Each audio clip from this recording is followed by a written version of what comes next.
Piston fans, let's talk. Let's jump right on in about this upcoming season, starting with Cade Cunningham. And let me say that I'm going to contradict myself and admit to the contradiction of how my assessment was of Cade. I I had when they first drafted him. No, before they drafted him, I was for Evan Mobley. When they drafted him, I say he was the perfect fit here. He was the best out of all the draftees or the prospects. He was the perfect fit here. When he, as a Piston, very specifically after they drafted Ivy, I said they can trade Cunningham after him being seated, or sitting for most of the season of 2022 and 23. I said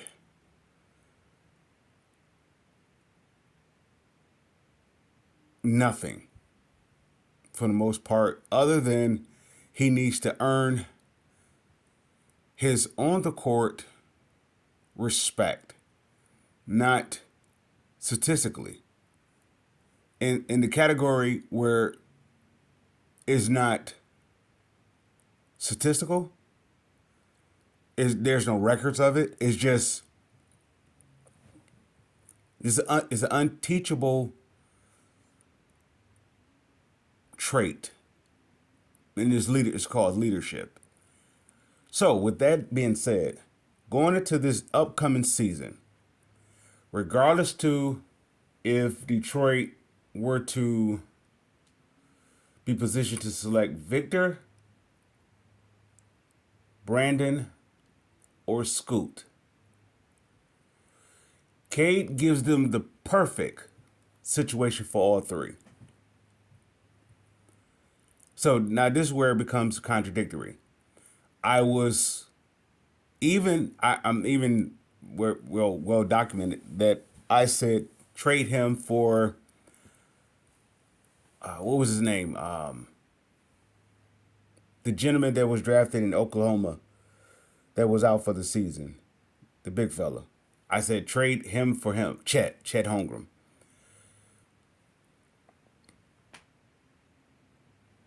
Anything else, I'm not trading Cade for. At the time when I said, well, very specifically at the time when I was saying that. Now looking at Cade now going into this upcoming season, there's nothing I would trade Cade for. It's not that I'm high on him. It's not that I'm so confident, not as a player that he will become. It just the possibilities that he brings to this team. Not being drafted number one, not even being possibly, let's say, a free agent magnet. It is more so how this team is assembled now and going into this upcoming draft.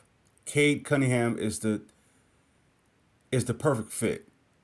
He is the when I said that he was the perfect fit for Detroit, then I had no idea that it would be profoundly seen in the way the way that I see it. Okay, you could put Cade at the one, two, three, possibly four. If you go small, you could do four in the starting lineup. So that gives you so much flexibility what you do in this upcoming draft and even possibly free agency. Free agency, I believe they already selected their free agent. Anything else? Okay, they a free. Oh, Jesus.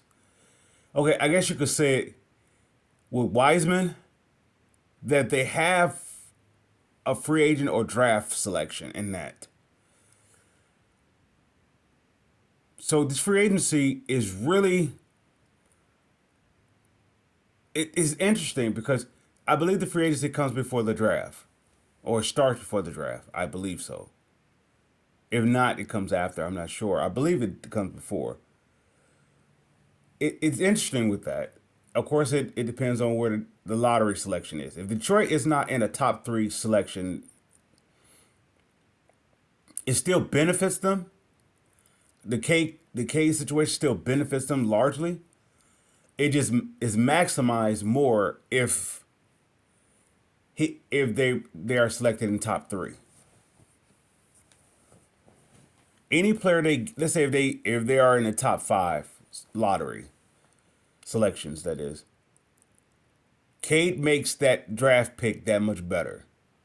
It doesn't matter if it's a if it's an average selection, let's say from 4 to 5, that's like an average slot. If you're from 3 to 2, you're in a good slot. If you're number one, of course, you're at the very best. Any which way it go, Cade makes it. It makes the number one slot dominant. It makes 3 and 2 slot, or say 2 and 3 slot, great. It makes even the 4 and the 5 slot good. That's how impactful Cade game is. Now, what I'm saying by that, let's say if I go with Henderson, right? If I select it in that 2 to 3 spot, and let's say 2 spot, and I select Henderson, what can I do with Cade? I could put Cade at the 3. Cade's game is that flexible. So this is where it becomes where the fan says, well, the NBA is more spaced out, is more 3 point oriented, long ball, and this is where I disagree. And well, with the fan may say, well, you need enough 3 point shooters to complement Cade, and this is where I disagree. Detroit Pistons have never adapted to what's going on. Like whether it's the triangle, whether it's Showtime, whatever. Their game has always been the same as toughness, mental strength, and effort. It has always been that. And lastly, you would say there's talent. Maybe good, if not average talent. Chauncey Billups, Ben Wallace, they are considered average talent, very specifically when the Pistons picked them, or when they first started their career with the Pistons. It was average talent. However, they turn out to be good, potentially going to great territory. So Detroit is Isaiah came in as good, and he displayed cases of greatness. There's only a few people that come in with greatness. Of course, those are the ones considered the likeliness of being the greatest of all time. They are the exception to the rules. It's nothing that it's pretty much nothing that they cannot do to impact the game, whether it's on the court, off the court. It just transcends it. Everything around it gets better. So this is the likes of Magic Johnson, Larry Bird, Michael Jordan, LeBron James, Will Chamberlain. These players, they make everything around them better. They are exception to the rule. That's why they're great. They come in as that. But when it comes to this average or good, that's where you're likely to hit with that. Cade is not great to me. Some people will say that he is. I believe he's on the same level where Isaiah Thomas and even I want to say the likeliness. Well, I guess you could say Grant Hill in this regard. They are good, will show flashes of greatness. Grant Hill was more likely to be great than good. And let's say it this way: with the Pistons, he was definitely great. He wasn't good. He was great because he instantly came in and everything around him was it it excelled. Everything around him. Now we're not talking about wins and losses. We're just talking about his impact of what he can control, and everything could stand off his shoulders. Regardless if you brought in Stackhouse, or forgive me, regardless if you had Allen Houston or Stackhouse, they game excelled off of him because of how much he can do. So in that regard, Cade is in the lines of that he can actually be great. I just don't believe that he had the opportunity to do it. So for me to deem him as great, I that's where it sounds a bit of a contradictory thing. And even for the fans that when I make my comments on that, they don't care to hear that because they want him to be great. And I get that. Even with that being said, he put the Pistons right now in this situation where if you're drafting either one, two, or even three or third, it comes out good to greatness. It doesn't come out to bad to average or average to good. It come out from good to greatness. If they selected from number one to number three, they're good to great. And what does that mean? Very specifically going forward, this team is it's not even about a play-in or even playoffs. This team is going to it can't help but to excel. Let's say it that way. That's not even an expectation. It's a guarantee. They can't help but to excel. With Cade coming back to this team, where it's assembled right now, they can't help but to excel. If you put them at the one, two, or three spot in the starting lineup, they can't help but to excel. Because what do you? The Pistons is scoring 100 points without them, or close to it, in a high efficient, scoring efficient like type era of basketball where you're scoring at least maybe 120 a game or so. They're scoring close to 100 points without him. So what does that mean? He's going to give them the extra 20? No, he doesn't have to. His impact on the floor, what he can do in so many multiple facets, it increases everybody's play from if they was contributed to the 100 to now they're increased to, let's say, to the 115 to 120 mark. That's without him scoring a basket. That's just his impact on the game. His placement on the game makes Ivy's game that much easier. It makes whoever they draft that much their game much easier. It makes Derwin game easier. It makes Wiseman game easier. It makes any free agent that they bring in easier. So it is interesting with this because his flexibility and versatility is so what it is. What do you do with free agency? Let's say you have the chips, you have all the cap flexibility to bring in a max player, a player that's up for max. You got the Van Fleets, you have Chris Middleton's. You can even wait out for the next following year for a guy like Tatum. You have this possibility, right? What is your target? With knowing that you're going to get Cade back, a healthy Cade back, and where all the impact of stress is not really on him to carry the team by himself. He's going to come back on a squad that has been, let's say, groomed for his return. I'm not saying that he is the king on the hill. I'm not doing that. It's just his game is the way that he's made. He's not made to groom a squad. He's made for a squad to be groomed in a process that he can actually be a part of the grooming.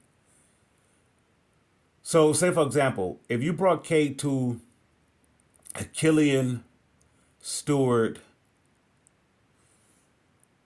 Alex Burke,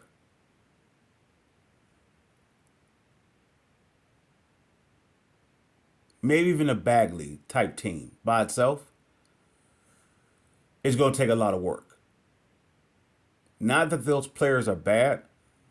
It's just in terms of finding everybody's spots, what they can do, what they can't do. It's going to take some time. Now coming to a team where you have Ivy, Stewart, even Killian, Bagley, Wiseman, Derwin. Cade doesn't have to figure out much. What I mean by that is all Cade have to do now is be a leader. He don't have to try to be a leader. All he have to do is just be a leader. This would show if he's going to go from good to great on a consistent basis, how much of a leader that he is. So this is what I mean by my contradictory about Cade. I didn't foresee him as a leader. I would just look at him as an athlete or his impact, maybe in the scoring or, you know what? I guess I did prejudge him on the leadership thing because I didn't see it. I didn't see the leadership.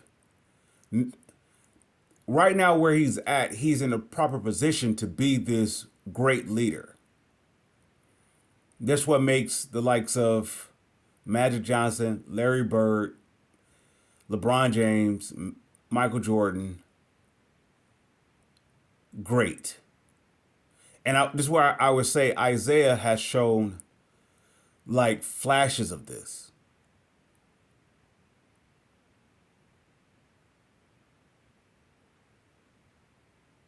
Yet Isaiah, this is the reason why he's not in the category of those ones before the. You know what? I can even definitely forgive me for not even stating this. Dr. J, I definitely put him in that category. Now, what does that mean? Cade is in the perfect position to be in the vicinity in comparison to those in the category of those great ones. Dr. J, Larry Bird, Magic Johnson, Michael Jordan, Wilt Chamberlain. No, I can't say Wilt. And this is all the reason why Wilt is not considered the greatest of all time. No more than Kareem Abdul-Jabbar. This is why they're not considered that. Yet, I could say, or even Kobe. This is the reason why I would say Kobe's not in the discussion of greatness. I mean, of the GOAT of all time, because is one area that he lacked leadership. He wasn't a good leader. Michael Jordan, what made Michael Jordan become or place him in the category or in the discussion of greatest of all time is because he became a leader. He wasn't a leader. He was a guy who, like Kobe, I demand to do it my way. Or it's demanded that it is done their way. Cade is in the perfect position to be Magic Johnson, Larry Bird-esque. Where you have all the talent in the world. Magic couldn't jump like Jordan. He couldn't shoot like Bird. But his impact on the game, where he could do so many different things, so excellent, that he didn't have to jump. He didn't have to shoot. Most times, he didn't even have to score. Only thing he had to do was just be a leader. That's when it's called elevation. That's how you can win 5 titles. You're a leader. That's the very reason why Kevin Garnett hasn't done it. He's not a leader.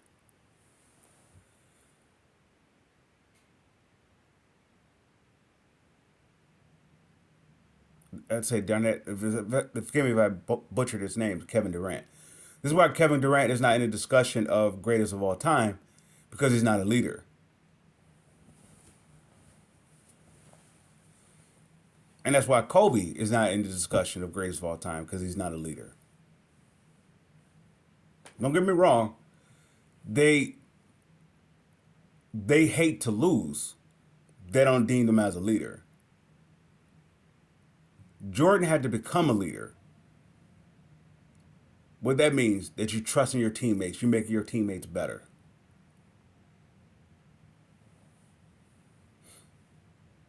Some guys come in, hit the ground running, and that Grant Hill showed it. It just he doesn't have a career of it due to injury. That thing. So going back to Cade, Cade has this position to actually be this leader where he doesn't have to do it with 40 points a game.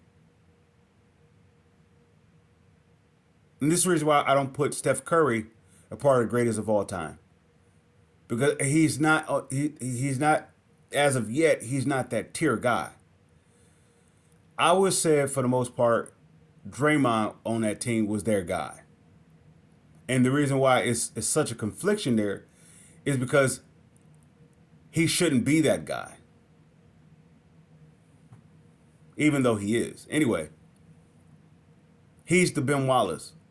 So Ben Wallace was like the leader of the Pistons, but we all can say Ben Wallace wasn't great. So that's what I'm saying about Draymond. Steph Curry has the greatness potential, yet he doesn't have the leadership. So this is where you get a former NBA great, they would say, if they were to say that, okay, Steph is better than Isaiah Thomas, and this is where you find someone like some Magic would say, no, he say he got work to do. This is what he's referring to. Isaiah showed, like I said, flashes of greatness throughout his career. He showed flashes of greatness. Where I'm not talking about flashes like a game here or a spot here in a season. He more times than not, he was always great. He just didn't impact, let's say, to the scale of the heights of globally as a Magic Johnson, Larry Bird, Dr. J, Michael Jordan. He didn't do it on that scale. He just couldn't hit that gear. So that's what I think bothered him the most, and that's what compelled him to want to win the most, is that it was in sight. It's right there, and he just didn't have it. Just I don't even know what that's to be said. This is the difference between Isaiah Thomas and John Stockton. Steph Curry is on the line of a John Stockton. Now, John Stockton have a lot of categories where he's considered the best at. Steals, free throws, assists, that sort of deal. Yet he's not great. He's not great. It's greatness that you transcend the sport. And what I mean by that is not just with wins and losses, is in a way that everybody, if it's a fan, everybody gets better off of that individual, witnessing that individual. So it's huge. So somebody say, well, Steph Curry, the game has evolved into his 3-pointer, whatever. Much people could say that's been as a benefit to the league. You also say it's a liability to the league, because the league is not team oriented now. Now, get me wrong, the best team win. That's not saying much when everybody is not really much. All teams not considered a team. You may have 4 to 5 is definitely less than 10 NBA teams that believes in sharing, complementing, competing without egos on a very high level, on a consistent basis. It's less than 10. So I'm gonna put it in the 5-team mark. We took a derail. We went off the subject of Cade, but it's making my point. Cade comes in next year, and now this team is a team. What is the missing piece for the Pistons? Is Cade. More so than the draft selection, the lottery draft that is, draft pick, and free agency. What's stopping this team from being a cohesive team is Cade. And I'm not saying that stopping him because he has a choice in the matter. It's due to injury and him not being on the court. That changes everything.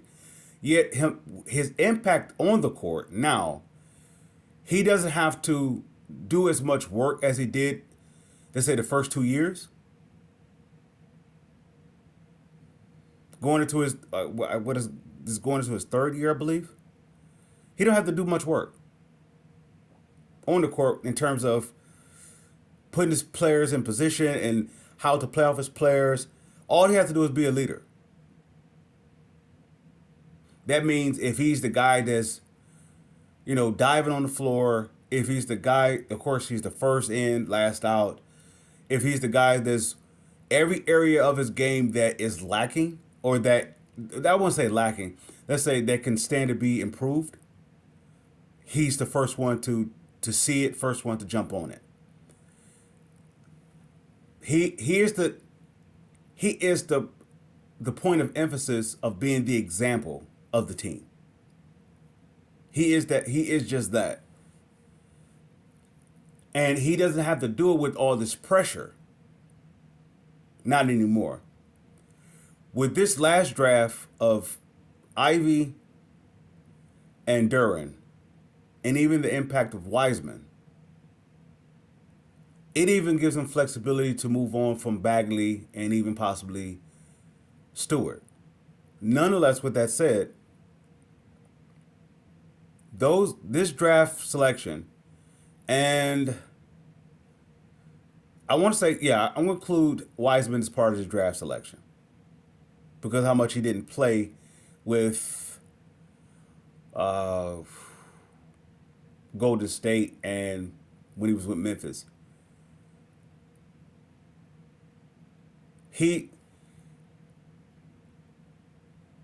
Cade doesn't have to do much work. All he has to do is just be the example of improvement. So doing this off season, I mean not this off season, doing this, sitting out this entire season, he should have improved so much as a leader. Just by watching his teammates play, watching how they practice, watch how they train, or his interaction with them. He should know so much about his teammates. Like I said, it has nothing to do with this upcoming lottery. Draft, nor free agency. It has nothing to do with that. With this offseason, let's say it that way. It has nothing to do with the impact of this offseason. This team should be automatically better. I don't even have expected. Forgive me. I don't even have an expectation. I have a guarantee. This team will not only be better. It's not a play-in team. It's a guaranteed spot in the playoffs.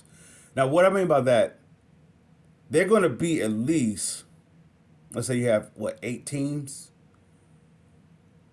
Not including, of course, the play-in. You have 8 teams. Detroit was going to be a top 5 Eastern team. They're going to be a top 5 Eastern team with Cade next year. That's how much improvement of growth. Let's say that's how much growth he would have made in that transition period of sitting out this whole season. Statistically, he may put up a triple-double, yeah. Yet how he's going to be able to see the game is going to take that much leaps and bounds. Like I said, he's going to be at the peak of being compared to the likes of LeBron James, Larry Bird, Magic Johnson. Those 3 are special in this regard that they didn't have to have everything around them better. They could work with what they had and make better. Now, when somebody said, well, LeBron did demand for him to get better talent. Well, should he not? You know what I'm saying? I mean, yeah, should he not? Did not Magic Johnson demand a better coach? All right. Did not Larry Bird demand better play from his players? Yeah. Well, what I'm saying is their level is so great that it's not even considered a negative when they demand something to improve them, or to not so much improve them, to make them durable. Cade is Cade is going into this tier of the likes of Larry Bird, LeBron James, and Magic Johnson.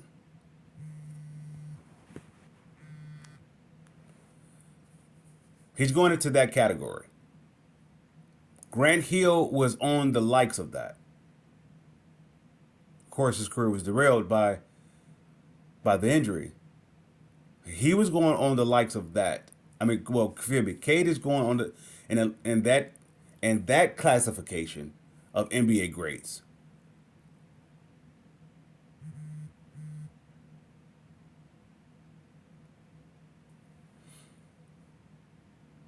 I'm excited,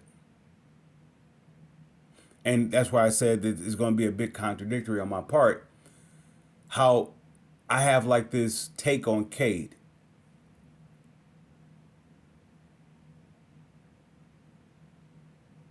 He he is special in that regard. Not only, yeah, he is. When I said it, I did. When I said he was going to be the best fit for the Pistons in that draft, I didn't know what I'm seeing now to actually to back up my prediction and projection. I had no idea that Cade was going to be that good. I was part of the train of saying trade him, not because he was a bad fit, because I didn't see him as a leader. And now I look at it so differently, that he is such a he's such a leader that there's a guarantee that this team is going to be a top five Eastern team, even with the youth, even as young as they are. You remember when Orlando, when they had Shaquille O'Neal. Okay, Orlando, when they had Shaquille O'Neal, first before they drafted Shaquille, they had the likes of Nick Anderson and Dennis Scott, along with a Scott Skiles, right? Then they draft Shaquille O'Neal. They make some improvement, but you can see like they're far superior than they were without Shaquille. So all they just needed was one more piece. So when they draft Penny Hardaway, well, of course they make the trade to get Penny. They went from a youthful team to a youthful team that can dominate. What cost them the championship against Houston? Youth. That's all it was. Inexperience. Not so much inexperience of how to win. Houston players would even go on have went on record and even may even say Orlando was the better team. Orlando just didn't know it. When I'm saying I put that self same comparison towards the Pistons. Bringing in Cade next year is like bringing in Penny Hardaway to the likes of that team. It's going to be a youthful team. Like I said, I'm not even including this upcoming off season. Bringing in Cade next year. Let's say if they didn't have lottery picks. Let's say if they didn't have the cap flexibility to bring in a free agent or even possibly trade for a player. I said none of that was on the board. Just bringing in Cade next year is like bringing in Penny Hardaway to the Orlando Magic, even before they had Horace Grant, and Horace Grant was part of that offseason of getting a free agent, right? Even without that first year with Penny Hardaway, they made strides. That by the second year though, they was what in the finals.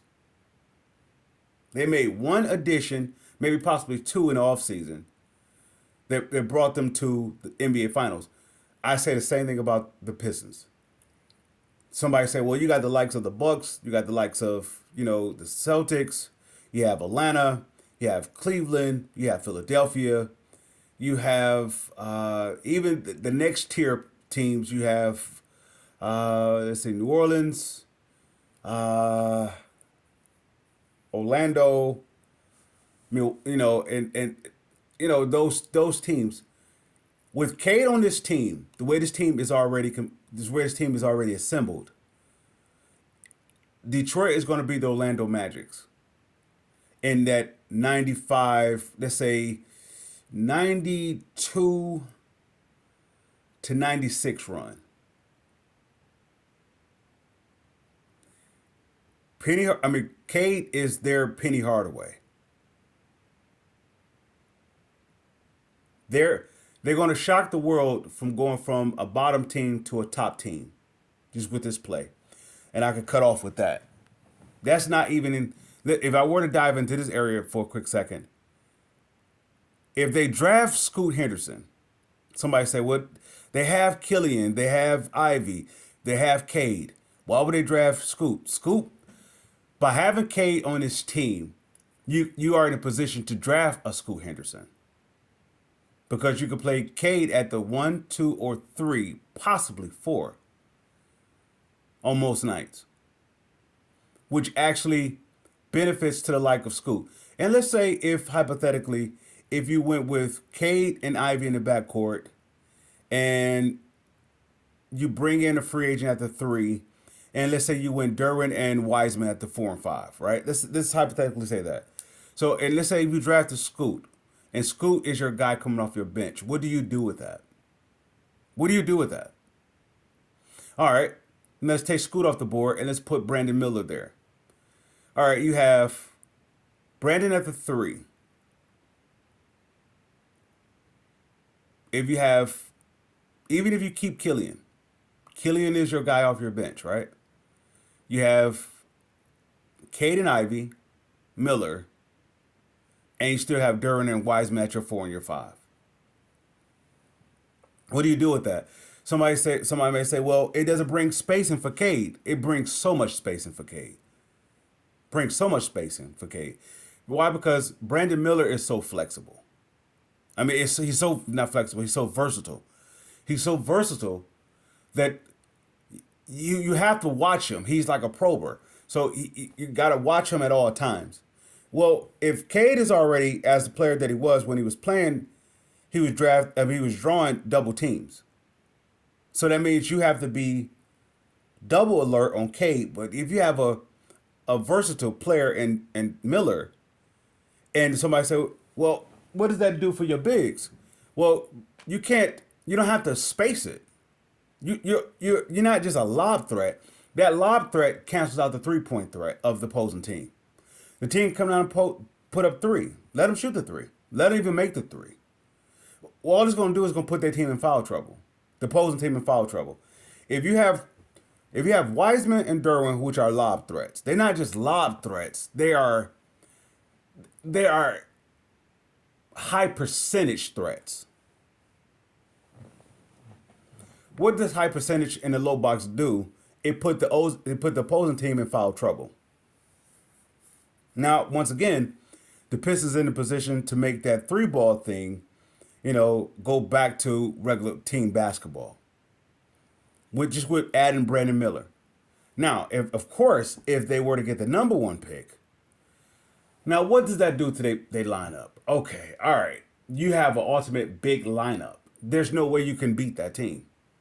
So the best case scenario for the Pistons, if they were to get the number 1 pick, and of course they get Victor, they immediately go from the worst team to the top 5 team, top 10 team in the league, top 10 in the league, not just Eastern, the whole entire league. If they get Victor, they go from the worst team to the top 10 team in the whole entire league. Yes, that's to talk about going up against the likes of Phoenix and Golden State and who's a top of the West. Of course, you could say any team that's up there that's in contention for a title, any title contender. If you get Victor, the Pistons is a guaranteed 10 spot team. in the whole entire league automatically. How so? Well, if I could play Victor at the 3, 4, and 5, people say, well, no, he's a center. He's not a center. He's flexible. So, in other words, not flexible. I keep saying flexible. He's versatile. Now, because of his size, he's stuck at the 5 spot. If you have a coach that is not stuck to tradition, yet is more of a versatile coaching, you can actually put him at the 3, 4, or 5. Even if you start him at the 5, he can also swing out to the 3 spot. I mean, it's so much you can do with that lineup. All right, we want to strengthen his weaknesses by not overworking his strengths. Speaking of Victor, that is. So if I have him at the 3 and I have, let's say if I have him at the 3 and I have Duren and Wiseman as your 4 and your 5, how do you beat that? How do you beat that? Shoot the 3 ball. You got to shoot over that. You're going to have to shoot over that. There's so much pressure on the opposing team to beat that. Why? Because the Pistons are going to be so efficient in the high percentage bracket. They're going to make you stop shooting the 3 ball. So Detroit will come instantly. Somebody say, well, what if they go up against the likes of what's his name, Embiid, any big center? What do? Well, you don't have to do much. I mean, he could still be not as physically big as those. But what does Embiid do with a 3-headed monster? This is why I say I put him immediately in the top 10, going from worst to a top 10 team. The Pistons, that is, if they get Victor. Is because what do you do with a 3-headed monster? All right, okay. All right, the focus is going to be about showing how frail Victor is in the low box. But yet you have Wiseman to think about. That's going to cover the back of Victor. But yet you have a Duren that's going to cover the back. No, let's say this way. Forgive me. You have a Duren that's going to cover the back of a Victor. Then you have a Wiseman that's going to cover the back of a Duren. How do you beat that? How does any top 5 center that even can shoot the 3 ball? Now you asking for that center to be able to shoot on a high level as a Steph Curry. Because that's the only way you're going to win. Now you're asking Steph Curry and Klay Thompson to not miss. Everybody else on that team is not even efficient because they don't shoot on the level of a Klay Thompson or the likes of a Steph Curry. They may shoot at a good percentage, say 30 to 40%, nowhere near the threat of those of a Klay Thompson or a Steph Curry. So this is the reason why, when I'm saying by that, if any team that does not have a Steph or Klay, that's like an automatic 3-point shot, automatic 3-point shot, Detroit is beyond a terrifying team. Because what do you do against a 3-headed monster like that? Not even consider Caden Ivey. Now all you're asking for Caden Ivey to do is to work on the areas to make them even better. You're not asking them to do what they already do. You ask them to make what they do more efficient. So the Pistons team is almost, I'm gonna say, is guaranteed, depending on the top 3 selection. No, forgive me. Without the dependency of the top 3 selection, this team is already a guaranteed a playoff team, just by having Cade back. By having Cade back, they're already a playoff team, not a play-in team, a playoff team. It does. I put this team up against any Eastern team right now with with the healthy Cade right now, even with the lack of experience. Remember, the Orlando Magic's doing that run with of course that 90s run. They had to go up against experienced teams. They had to go up against the Atlanta Hawks. They had to go up against the Pistons when they was doing okay. Oh, up under Doug Collins. They had to go up against Indiana. They had to go up against Milwaukee. They had to go up against these teams that were considered veteran clubs. And this youthful team came in and just why? Because the rest of the league was in. I mean, the rest of the Eastern team was in awe of what they was able to do. How do you play against? All right, they had trouble with Shaq, with Nick Anderson and Dennis Scott. They had trouble with that. But how do you? This is without Horace Grant. How do you play with Penny Hardaway, who has so much versatility? Once again, he's like a 1, 2, and a 3. What do you do with that with the Shaquille O'Neal that you couldn't even contain without a Penny Hardaway? So what I'm saying is, this Pistons team is scoring close to 100 points without a Cade Cunningham right now. So, and like I said, once again, I'm not saying that he had to score 20 points for them to be scoring 120 to outscore other opponents. What I'm saying is, his putting him on a team, it puts the offensive team as well as the defensive team. Forgive me. It put the opposing team in such a disadvantage that you have to monitor him.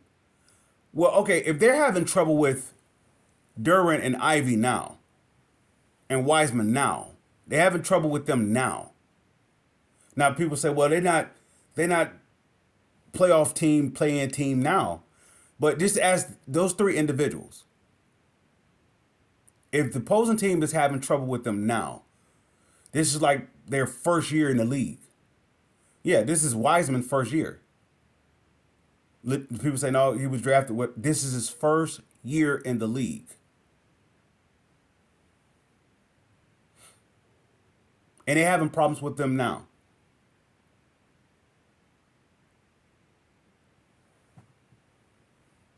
What do you do with the healthy Cade with that problem?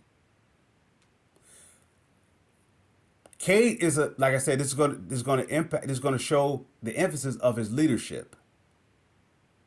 This is why I say he's on that tier to going with the Magic Johnson, the Larry Bird, and that tier where you really don't have to score a basket to actually impact the game, impact the whole world. Now, of course, we could say Larry Bird scored the basket, yeah, but his impact was more. It was more on that he could score the basket than it was him actually scoring the basket. He was so good, Larry Bird speaking. He was so good without even scoring the basket. It put you at a disadvantage of what he can do if he did score the basket. Jordan was the impact of like this. If he doesn't score the basket, they don't win.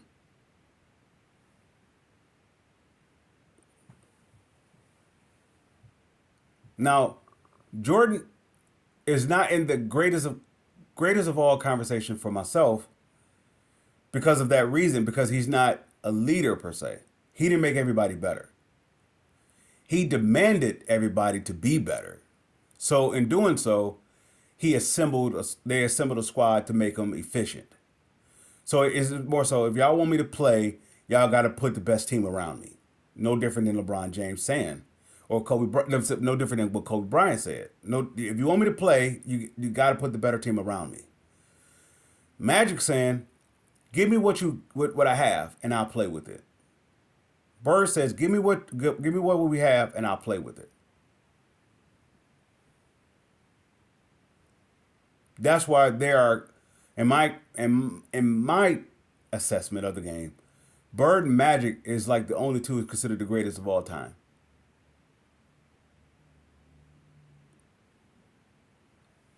Without, let's say for example, If Jordan doesn't players to demand the organization to be better in this regard, Jordan quits.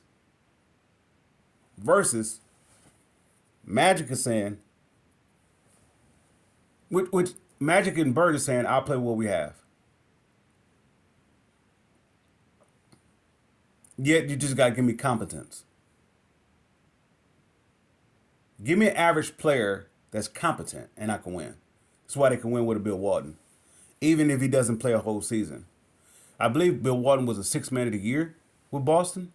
I believe.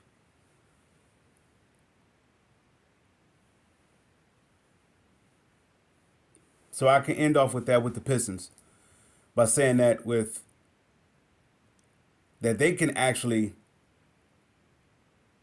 no, not actually. I guarantee they are a playoff team next year with the healthy Cade. Let's say with this team as assembled right now, they are a playoff team. Easily playoff team. Just by having them on the floor. He's this coming season, he has the opportunity to be on the likes of a Magic Johnson and a Larry Bird. Speaking of Cade, that is.